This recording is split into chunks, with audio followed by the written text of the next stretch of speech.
The parent company of TikTok says it's filed a lawsuit against the U.S. government. It says it has not had a chance to adequately respond and given due process to argue that it is not a national security threat. Our Akiko Fujita is joining us now to talk to us about this. Has there ever been any kind of situation like this before, Akiko, where a company has come in and tried to make this argument? There has been precedent before in terms of a company arguing that they haven't been given due process, which is essentially what TikTok is arguing. But nobody has had success in trying to overturn specifically the CFIUS ruling. So let's kind of backtrack a bit to talk about where things stand right now, because it can be a little convoluted.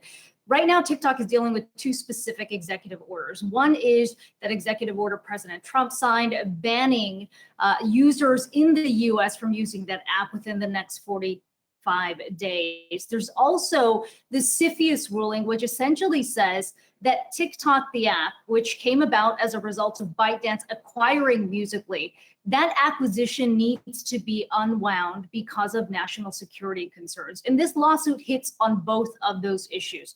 On the issue of that executive order signed by President Trump, TikTok says that they were not granted due process, that essentially it has worked with the US government and taken extraordinary measures, as the company describes it, to protect the privacy and security of TikTok's US user data.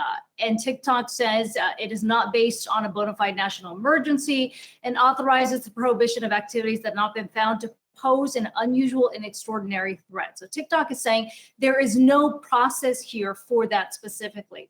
The other issue TikTok is hitting on is that investigation by CFIUS, which is prompting the unwind of this deal between ByteDance and Musical.ly. Specifically, TikTok saying CFIUS never articulated any reason why TikTok security measures were inadequate to address any national security concerns, and effectively terminated formal communications with the plaintiffs well before the conclusion of that initial statutory review period. Now, on that specific issue, I can tell you, I've been having conversations with those who have sat on that CFIUS board, who say essentially that's just how CFIUS is run, that they specifically don't have to give a reason as to why these deals need to be unwound, that it is enough for CFIUS to come back and say there is a national security concern in order to force that unwind. So this lawsuit has been filed.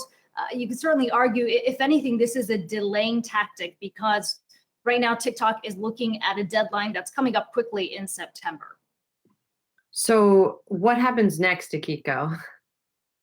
Well, what happens next is there's a number of things we can look to. One is the potential acquisition of TikTok's US operations, along with some operations in Canada, Australia, and New Zealand. That has been bid. We've been talking about Microsoft looking into buying that part of the US operations. Oracle also coming out. There's a Reuters story today that says essentially that ByteDance's investors are looking to take a majority stake in any kind of spinoff. So that's the next thing to look for here, because regardless of the lawsuit that's been filed today, as things stand, there is still that deadline on September 15th, which essentially bans the app from the US.